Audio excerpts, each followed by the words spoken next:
ये आकाशवाणी है। कोविड-19 विशेष कार्यक्रम के अंतर्गत प्रस्तुत है कोरोना वायरस संक्रमण की वर्तमान स्थिति पर चर्चा, जिसे प्रस्तुत कर रहे हैं आकाशवाणी संवाददाता सिद्धार्थ सिंह। इस कार्यक्रम में आमंत्रित स्वास्थ्य विशेषज्ञ हैं public health foundation of India के अध्यक्ष डॉक्टर के श्रीनाथ रेड्डी। नमस्कार श्रोताओं। कहते हैं कि अगर हम सच्चे दिल से प्रयास करें तो कुछ भी मुमकिन है। कुछ ऐसा ही प्रयास किया है हमारे देश ने कोरोना के विरुद्ध जंग में। जहां एक ओर देश में कोविड से स्वस्थ होने की दर 97% से भी अधिक हो गई है, वहीं दूसरी ओर देश ने केवल 1 महीने में 1 करोड़ से ज्यादा लोगों का कोविड टीकाकरण कर एक और कीर्तिमान स्थापित किया है। आज जिस तेजी से भारत में दुनिया का सबसे बड़ा कोविड वैक्सीनेशन प्रोग्राम चल रहा है, पूरे विश्व की नजर इस पर है। श्रोताओं, कोविड-19 को लेकर आपको जागरूक करने और सही और सटीक जानकारी देने के लिए आकाशवाणी पर हम कोरोना जागरूकता श्रृंखला का ये विशेष कार्यक्रम लेकर आते हैं और आज के इस अंक के साथ मैं हूं सिद्धार्थ सिंह। श्रोताओं, कोरोना को लेकर आपके मन में चल रहे तमाम सवालों का जवाब देने के लिए हमारे आज के इस विशेष फोन इन कार्यक्रम में हमारे साथ हैं public health foundation of India के अध्यक्ष प्रोफेसर डॉक्टर के श्रीनाथ रेड्डी।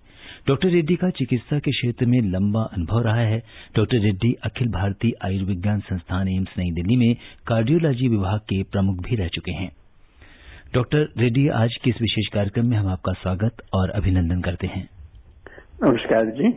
श्रोताओं, कोरोना से संबंधित सवाल डॉक्टर रेड्डी से टोल फ्री नंबर 1800-115767 और 0112331444 पर पूछ सकते हैं। अगर आप सोशल मीडिया पर सवाल पूछना चाहते हैं तो आप हमारे ट्विटर हैंडल @AIRnews पर #AskAIR पर अपने सवाल पोस्ट भी कर सकते हैं।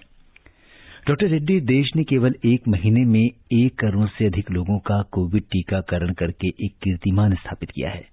आप विश्व के सबसे तेज गति से चल रहे वैक्सीनेशन प्रोग्राम के बारे में क्या कुछ कहना चाहेंगे?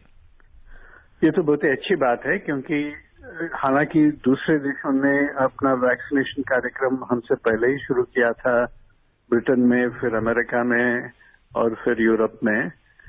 उनकी गति काफी धीमी रही है और काफी अड़चने भी हुई हैं वहां पे। पर यहाँ पे मेरे ख्याल से अभी बिल्कुल साफ चल रहा है। काफी प्लानिंग हुआ है, काफी सोच विचार के साथ ये पूरा वैक्सीनेशन प्रोग्राम का ढांचा बनाया गया था और यहाँ पे काफी लोगों को वैक्सीनेशन हो चुका है और आगे भी होने वाला है।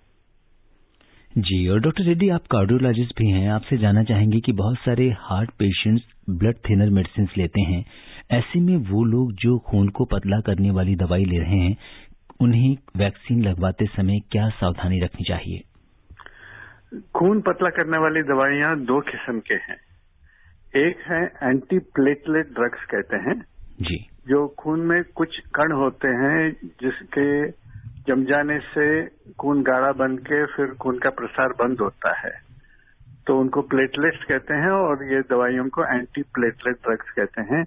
जैसा कि एस्पिरिन की गोली या क्लोपिडोग्रेल की गोली, ये इस्तेमाल किए जाते हैं दिल के मरीजों के लिए, या कभी कभी दिमाग की परेशानी भी हो, कुछ स्ट्रोक वगैरह हो, पैरालिटिक अटैक, तो उनको दिया जाता है। और दूसरे कारणों के लिए भी दिया जाता है ताकि खून के नालियों में खून गाढ़ा होके जम न जाए जी। दूसरा किस्म का जो एंटीकोएगुलेंट है, वो खून पतला करने वाली दवाई जो कहते हैं, वो एंटीकोएगुलेंट है।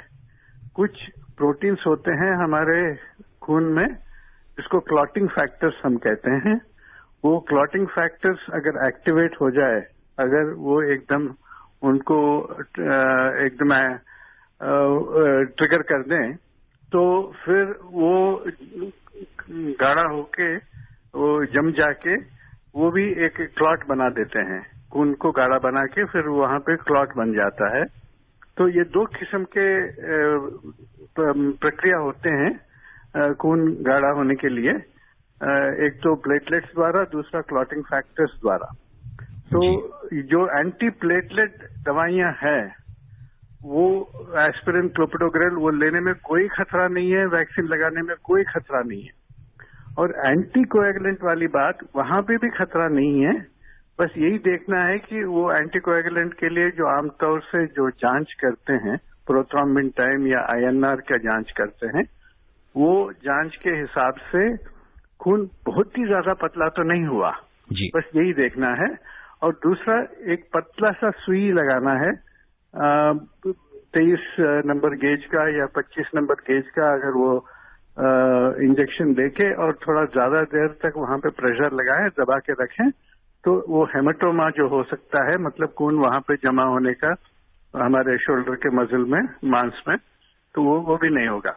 बस कहने वाली बात यही है कि एंटी कोएगुलेंट्स या एंटी प्लेटलेट ड्रग्स, जो खून पतला करने वाली दवाइयां जो जिन व्यक्तियों को हमें दे रहे हैं या जो व्यक्तियों को मिल रहा है, तो उनमें कोई आपत्ति नहीं है वैक्सीन लेने में। वैक्सीन ले सकते हैं जरूर। जी। और डॉक्टर रेड्डी, आपसे ये भी जानना चाहेंगे कि ऐसे लोग जो हार्ट पेशेंट्स हैं, वो कोरोना उनको हो चुका है, अब वो ठीक हैं, लेकिन पोस्ट कोरोना उन्हें किस तरह की केयर करनी चाहिए? दिल के मरीजों को बिल्कुल वैक्सीन लेनी चाहिए। अगर उनको कोरोना भी हुआ तो फिर भी लेनी चाहिए, कोरोना ना भी हुआ तो लेनी चाहिए, क्योंकि ये पाया गया है कि जिन व्यक्तियों को दिल का बीमारी है उनको ज्यादा खतरा है ये कोरोना की बीमारी से। जैसा डायबिटीज जिनको है उनको भी ज्यादा खतरा है, और आमतौर से ये देखा गया है कि डायबिटीज में भी दिल के बीमारी के वजह से ही ज्यादा खतरा होता है। और ये क्योंकि अगर कोविड हो जाए उन व्यक्तियों में तो काफी गंभीर परिस्थिति हो सकती है, तो इसीलिए वैक्सीन के द्वारा बचाव लेना बिल्कुल ठीक रहेगा। और कोई ऐसी खास प्रिकॉशन वाली बात नहीं है जी। दिल के मरीजों के लिए वैक्सीन फायदेमंद है। बस एक परिस्थिति में थोड़ा सा प्रॉब्लम है, वो है कि अगर किसी को हार्ट ट्रांसप्लांटेशन हो गया, दिल का बदलाव हुआ और उनको इम्यूनिटी कम करने के लिए इम्यूनोसप्रेसिव थेरेपी दी जा रही है, तो उनमें वैक्सीन का प्रॉब्लम हो सकता है। मगर वो ऐसे व्यक्ति तो बहुत ही कम है। दिल के मरीज, बाकी सारे लोग वैक्सीन बिल्कुल निश्चिंत होकर लगा सकते हैं। जी। और डॉक्टर रेड्डी, जैसा कि आपने इम्यूनो सप्रेसेंट की बात की है, तो जैसे कार्डियक पेशेंट्स में भी, जैसा आपने बोला कि कार्डियक ट्रांसप्लांट के केसेस में इम्यूनो सप्रेसेंट हम देते हैं, इसी तरह से किडनी ट्रांसप्लांट पेशेंट्स भी इम्यूनो सप्रेसेंट देते हैं, तो उनके केस में भी ये बात सही होगी? देखिए, अभी तक क्योंकि वैक्सीन के ट्रायल्स में इम्यूनो सप्रेसेंट दवाइयां जो ले रहे हैं उनके ऊपर ये वैक्सीन प्रयोग नहीं किया गया ट्रायल्स में, तो कहना मुश्किल है कि कितना सेफ है कितना सेफ नहीं है। हालांकि जो इनएक्टिवेटेड वायरस है, जो वायरस बिल्कुल निर्जीव है, वो मतलब वो रेप्लिकेट नहीं कर सकता, वो मल्टीप्लाई नहीं कर सकता, तो ऐसा वैक्सीन शायद इन लोगों में कोई खतरा नहीं पैदा करेगा। बस दूसरी बात यह है कि अगर शक हो तो ऐसे व्यक्ति जिनमें इम्यूनोसप्रेशन हुआ है या वो दवाइयां ले ही रहे हैं और उनको ऐसे व्यक्ति के साथ संपर्क हुआ है जिनको कोविड है अभी और ये बीमारी फैलने का डर है, तो उनको मोनोक्लोनल एंटीबॉडीज दे सकते हैं ताकि वायरस को एकदम दबाने के लिए, तो वो उस प्रकार का प्रक्रिया से भी उनको बचाया जा सकता है। जी। और डॉक्टर रेड्डी, बहुत सारे श्रोता हैं पूरे देश से जो हमारे साथ कार्यक्रम में जुड़ रहे हैं और वो अपने सवाल आपसे पूछना चाहते हैं। सबसे पहले रुख करेंगे उत्तर प्रदेश का गोंडा का, जहां से अजीत कुमार जी कार्यक्रम में जुड़ गए हैं। अजीत जी नमस्कार। जी सिद्धार्थ सिंह जी और डॉक्टर सिंह जी, आपको भी नमस्कार। नमस्कार जी। जी अजीत जी, बताइए क्या जानना चाहते हैं आप? जी, हम ये जानना चाहते हैं जो कोविड-19 का जो वैक्सीन है जी, अगर जैसे कि किसी को कोविड-19 का संक्रमण नहीं, वो भी लगवा सकता है? जिसको कोविड-19 का संक्रमण हुआ है या नहीं हुआ है? नहीं हुआ है। जी, डॉक्टर रेड्डी ये पूछना चाहते हैं कि अगर किसी व्यक्ति को संक्रमण नहीं है कोविड-19 का, फिर भी वो क्या वैक्सीन लगवा सकता है? वो तो बिल्कुल लेना चाहिए, क्योंकि अगर संक्रमण नहीं हुआ तो और भी संक्रमित होने का डर तो होता है, मतलब बीमारी उनको छू सकता है, तो इसीलिए बीमारी के बचाव के लिए उनको वैक्सीन लेना बिल्कुल जरूरी है। अगर बीमारी पहले हो चुका है फिर भी वैक्सीन लगाना उचित है, क्योंकि ये बीमारी के जरिए जो इम्यूनिटी पैदा होता है वो कितने दिन तक रहेगा वो कहना मुश्किल है। वैक्सीन के द्वारा जो इम्यूनिटी पैदा होता है वो काफी देर तक रहेगा और काफी मजबूत रहेगा। इसीलिए ऐसे व्यक्तियों को भी वैक्सीन लगाना जरूरी है जिनको बीमारी हो चुकी है। मगर जिनको बीमारी हुई नहीं तो उनके लिए बचाव और भी ज्यादा इम्पोर्टेंट है। हाँ। जी, और डॉक्टर रेड्डी अब हम रुक करते हैं राजस्थान का, जहां से ताज मोहम्मद जी कार्यक्रम से जुड़ गए हैं। हेलो ताज जी, नमस्कार। नमस्कार साहब जी, बताइए, स्वागत है आपका कार्यक्रम में, क्या जानना चाहते हैं? साहब मैंने हार्ट भी बीमारी है, उन्नी गोली लूं तो इन्नी इंजेक्शन लगवा सकता हूँ मैं? जी, किस तरह की बीमारी में? हार्ट की बीमारी। हार्ट की बीमारी है जी। डॉक्टर रेड्डी, हालांकि हम इस पे चर्चा कर चुके हैं, लेकिन दोबारा से जानना चाहते हैं कि कोई भी हार्ट पेशेंट है तो वैक्सीन उसके लिए कितनी सेफ है? वैक्सीन बिल्कुल सेफ है और आवश्यक भी, क्योंकि जिन व्यक्तियों को दिल का बीमारी है उनको ये कोविड बीमारी से ज्यादा खतरा है। इसीलिए वो खतरे से बचने के लिए उनको वैक्सीन लगाना बिल्कुल आवश्यक है और लगाने में कोई हिचक नहीं होनी चाहिए, कोई आपत्ति नहीं है। जी, और इस बीच बड़ौत उत्तर प्रदेश से महेश शर्मा जी अपने सवाल के साथ कार्यक्रम में जुड़ गए हैं। महेश जी, नमस्कार। नमस्कार जी। जी महेश जी, बताइए, क्या जानना चाहते हैं? डॉक्टर साहब को मेरा नमस्कार, आप सबको प्यार भरा नमस्कार। जी महेश जी, मैं जानना चाह रहा हूँ जी, हम मास्क नहीं लगाते और तम्बाकू खाते हैं, जगह जगह थूकते हैं, इसलिए जो है ना ही हम दूरी का वो करते किसी से भी। तो आप बताइए, हम किस तरह से समझाकर बताइए किस तरह से कोरोना से बचाव हुआ? जी डॉक्टर रेड्डी, इस समय जैसे जैसे कोरोना के मामले कम हो रहे हैं, लोग भी थोड़ी थोड़ी अपनी ढिलाई बरत रहे हैं और कोविड अप्रोप्रिएट बिहेवियर जो होना चाहिए उसका पालन नहीं कर रहे हैं। लेकिन ऐसा देखा जा रहा है कि विश्व के कई हिस्सों में कोरोना की दूसरी लहर का सामना उन्हें करना पड़ रहा है। तो ऐसे में हमें किस तरह की सावधानी बरतनी है? देखिए, अभी कोई लापरवाही की गुंजाइश नहीं होनी चाहिए, क्योंकि हालांकि हम बीमारी के ऊपर काफी विजय पा चुके हैं, काफी काबू में आ गया है ये वायरस, फिर भी ये वायरस पूरी तरह से हटा नहीं है दुनिया से और हमारे देश से भी।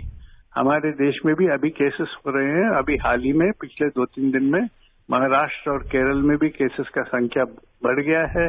अब दिल्ली में भी कुछ हद तक बढ़ चुका है। इसीलिए हमें बिल्कुल इस प्रकार का निश्चिंत होकर ये सोच लें कि वायरस पूरी तरह से हट गया है, ये गलत होगा। और दूसरी बात यह है कि कुछ म्यूटेंट्स, मतलब वायरस के रूप में कुछ बदलाव जो आए हैं, जिससे भी कि वो वायरस और तेजी से फैल सकता है, इस प्रकार के म्यूटेंट्स भी हमारे देश में प्रवेश कर चुके हैं। हालांकि अभी खतरा बढ़ा नहीं है और शायद खतरा काबू में भी आ जाएगा, फिर भी हमें चौकन्ना रहनी चाहिए। हमें ये देखनी चाहिए कि ये बीमारी पूरी तरह हटने तक देश से हमें जो कुछ भी हमें प्रिकॉशंस लेनी चाहिए वो हमें बिल्कुल अपनाना चाहिए उनको। जैसा कि आपने कहा कि मास्क नहीं पहनते, मास्क तो पहनना चाहिए। अब कहते हैं तंबाकू चबाते हैं और थूकते हैं, वो भी नहीं होनी चाहिए, क्योंकि उससे भी वायरस फैल सकता है और तंबाकू खाने से शरीर में इम्यूनिटी भी कम हो जाता है।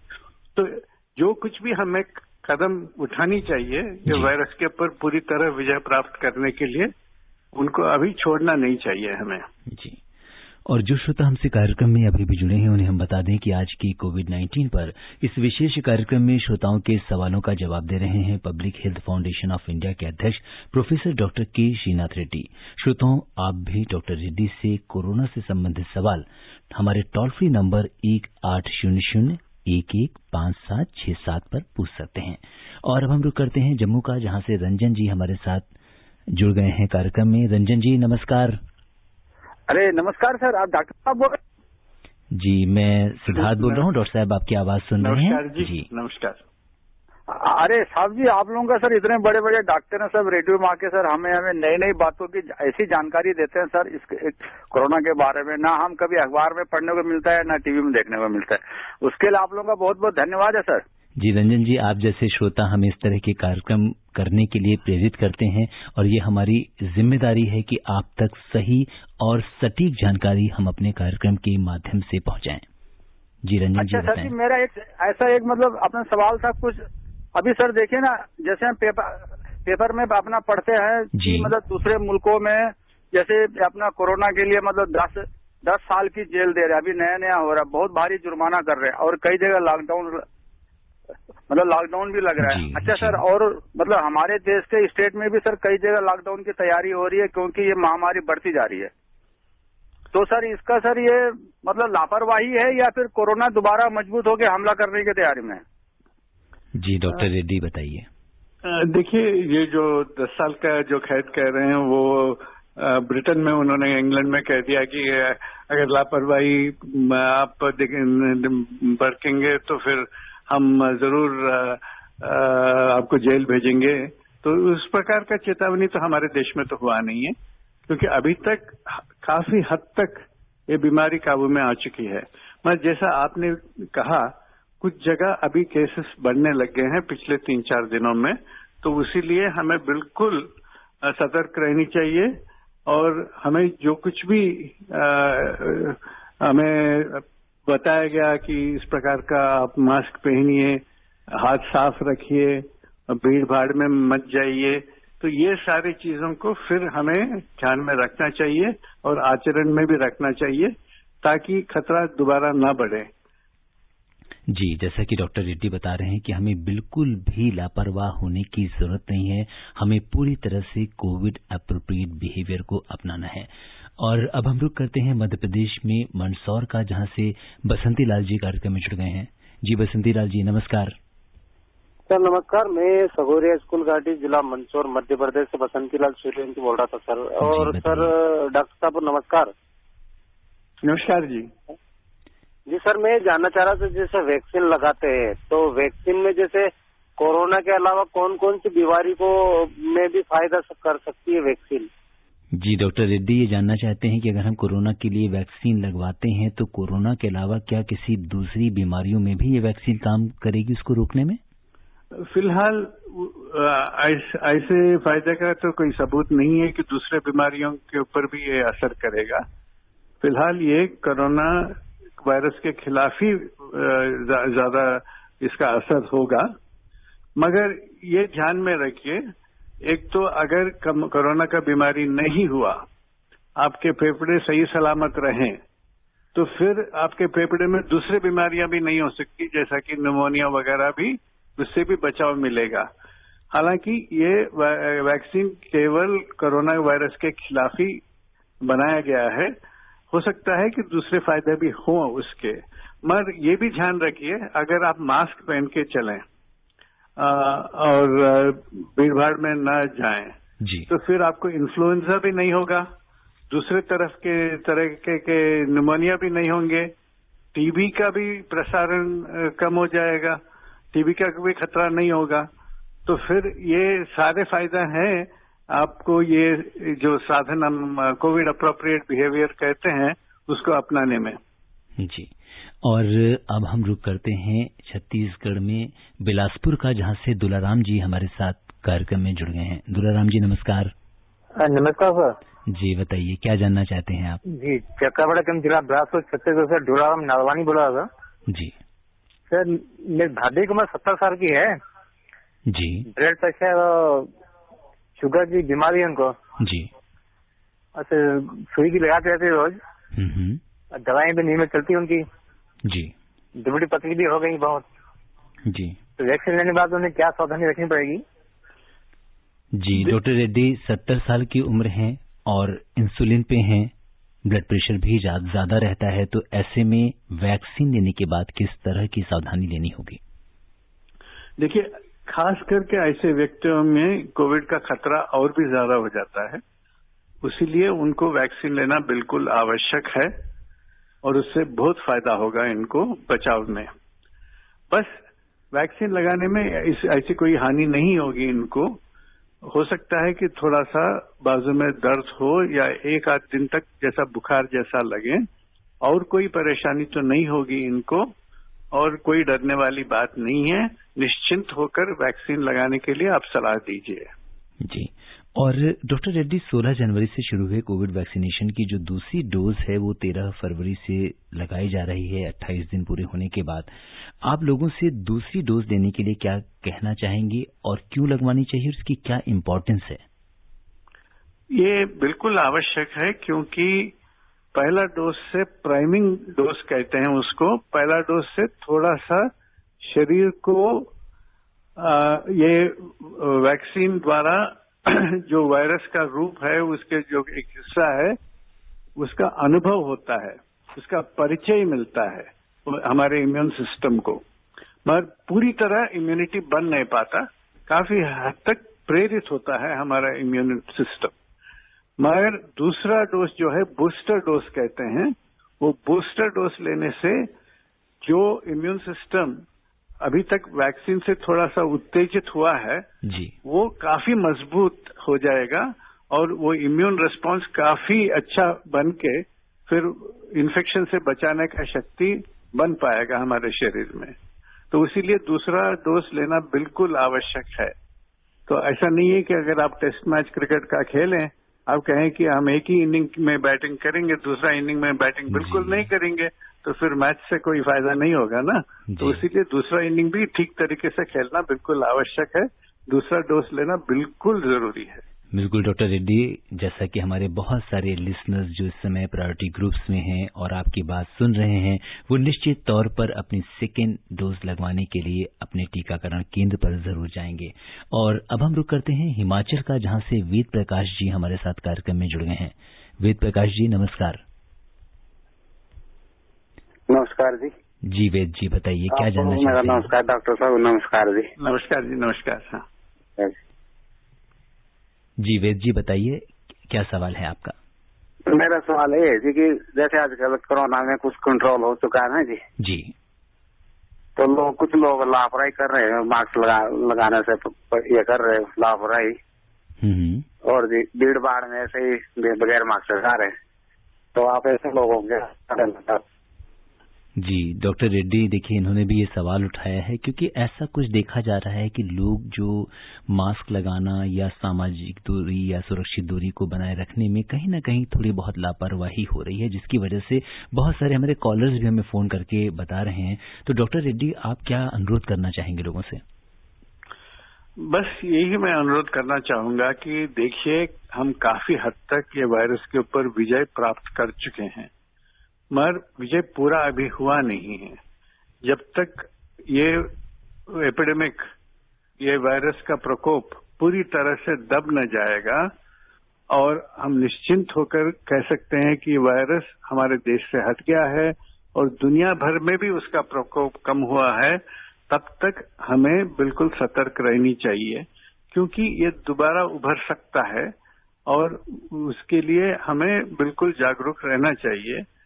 देखिए, अगर घर में कुछ आग लग गया, हम बुझाने लग गए और काफी हद तक बुझ गया और कुछ चिंगारियां अभी भी हैं, तो फिर हम नहीं कह सकते कि बिल्कुल ऐसे हम छोड़ के चले जाएंगे घर को। वो चिंगारियों को भी बुझने तक हमें इंतजार करना चाहिए और ये जो प्रिकॉशंस है वो बिल्कुल पूरी तरह अपनाना चाहिए जब तक वायरस का हमें तसल्ली हो कि वो निकल चुका है जी और या दब चुका है। अब हम रुक करते हैं छत्तीसगढ़ में बिलासपुर का, जहां से एकता गुप्ता जी हमारे साथ कार्यक्रम में जुड़ गई हैं। Hello Siddharth sir. जी एकता जी नमस्कार। नमस्कार सर, और डॉक्टर रेड्डी आपको भी नमस्कार। आपका यह प्रोग्राम मुझे बहुत अच्छा लगता है और आप में जो जानकारियां देते हैं ये बहुत ही अच्छी है, जिससे सारी जनता जागरूक भी हो रही है और इस चीजों को समझ रही है। इसलिए आपका और आकाशवाणी और विविध भारती का बहुत सारा धन्यवाद। जी एकता जी, आपका भी बहुत बहुत धन्यवाद कि आप जैसे लिसनर्स इस कार्यक्रम से जुड़ते हैं और ये कार्यक्रम, इससे मिली जानकारी को आप दूसरे लोगों तक भी जागरूक करने में इस्तेमाल कीजिए और अपने आसपास जो भी लोग हैं उन्हें जरूर बताइए और इस कार्यक्रम के माध्यम से आप हमसे जुड़ सकते हैं। जी बताइए क्या सवाल है आपका? सर मेरा सवाल ये है कि जो ये कोविशील्ड है और कोवैक्सीन है, इन दोनों में बेसिक डिफरेंस क्या है, और अगर डिफरेंस है भी तो क्या डिफरेंस है, और दूसरा ये कि इन दोनों का नाम कोविशील्ड और कोवैक्सीन क्यों रखा गया है? जी डॉक्टर रेड्डी, हमारे पास 2 मेड इन इंडिया वैक्सीन हैं, कोवैक्सीन और कोविशील्ड। तो इन दोनों में अंतर क्या है और नाम इनका किस आधार पर रखा गया है? देखिए, वैक्सीन अलग अलग तरीके से बना सकते हैं हम लोग। 6 तरीके हैं जिससे कि हम ये वैक्सीन को बना सकते हैं, जो हम प्लेटफॉर्म कहते हैं, 6 प्लेटफॉर्म्स। तो उनमें ये फर्क है कि ये कोविशील्ड का वैक्सीन जो है, एक दूसरे वायरस के साथ ये कोरोना वायरस का जो जेनेटिक मटेरियल है उसको जोड़ के शरीर के अंदर भेजा जाता है वैक्सीन के रूप में। वो दूसरा वायरस जो है वो बिल्कुल कोई हानि नहीं पहुंचाता, वो सेफ वायरस है, मगर उसके साथ जोड़ के जैसा कि पोस्टमैन ले जाता है, वो दूसरा वायरस ये जेनेटिक कोड को अंदर ले जाता है, जिससे कि ये कोरोना वायरस का स्पाइक प्रोटीन एक होता है, तो उसके खिलाफ इम्यूनिटी पैदा करता है हमारे शरीर में। ये जो कोवैक्सीन वाला है वो कोरोना वायरस को ही लेकर उसको इनएक्टिवेट बना देते हैं, उसको ऐसा बना देते हैं, उसका स्वभाव बदल देते हैं, जाके वो रेप्लिकेट नहीं कर सकता शरीर में, जाके वो अपने आप को बना नहीं सकता, फिर वो मल्टीप्लाई नहीं हो सकता शरीर के अंदर, तो उसको भेज देते हैं। एक तरीके से उसको निर्जीव वायरस कह सकते हैं, टोटली इनएक्टिवेटेड वायरस। तो ये दोनों में बस यही बनाने के विधान में फर्क है, और हो सकता है कि कुछ इम्यूनिटी में भी कुछ मात्रा में कुछ फर्क हो सकता है, और दोनों में इम्यूनिटी बनाने का शक्ति है, और दोनों भी कामयाब वैक्सीन है, तो उसमें कोई डरने वाली बात नहीं। बस नामकरण की बात आया, कोवैक्सीन में ही नाम लिखा हुआ है कि वो कोरोना के खिलाफ वैक्सीन है, कोवैक्सीन। अब कोविशील्ड ने कहा है कि हम कोरोना के खिलाफ हम कवच जैसा, शील्ड जैसा बन गए हैं कोरोना का अटैक को रोकने के लिए, तो उसको शील्ड लगाया गया। वो नामकरण वाली बात है, उसमें ऐसी कोई बात नहीं है कि एक वैक्सीन बहुत कामयाब है, दूसरे वैक्सीन निकम्मा है, ऐसी कोई बात नहीं है। जी, और श्रोताओं समय इजाजत नहीं दे रहा कि हम इस चर्चा को आगे बढ़ाएं। जिन श्रोताओं के सवाल आज हम नहीं ले पाए हैं उनसे आप अनुरोध है कि आप कल भी हमें फोन कर सकते हैं इस कार्यक्रम में इसी समय। और चलते चलते डॉक्टर रेड्डी, आप आकाशवाणी के श्रोताओं को क्या संदेश देना चाहेंगे? बस मैं यही कहूंगा कि अभी तक हम कोविड के ऊपर काफी हद तक विजय प्राप्त कर चुके हैं।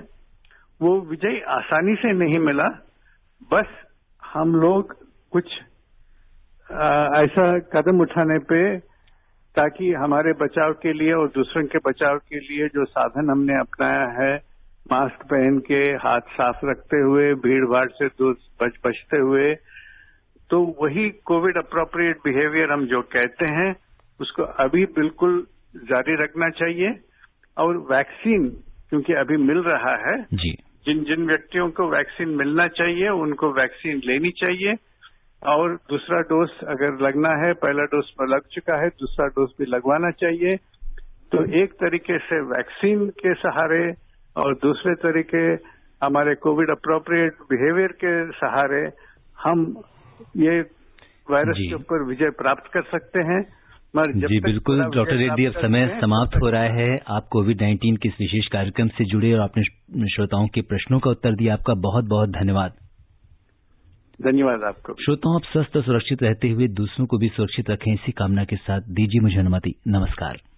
कोविड-19 विशेष कार्यक्रम के अंतर्गत अभी आप सुन रहे थे कोरोना वायरस संक्रमण की वर्तमान स्थिति पर चर्चा, जिसे प्रस्तुत कर रहे थे आकाशवाणी संवाददाता सिद्धार्थ सिंह। इस कार्यक्रम में आमंत्रित स्वास्थ्य विशेषज्ञ थे public health foundation of India के अध्यक्ष डॉक्टर के श्रीनाथ रेड्डी। ये कार्यक्रम आकाशवाणी के समाचार सेवा प्रभाग द्वारा प्रस्तुत किया गया। इसे आप हमारे mobile app news on AIR पर भी सुन सकते हैं। इस कार्यक्रम के संबंध में अपनी प्रतिक्रिया आप हमें ईमेल कर सकते हैं। पता है AIRNSDtalks@gmail.com। ये कार्यक्रम फिर से सुनने के लिए लॉग ऑन करें हमारी वेबसाइट newsonair.com।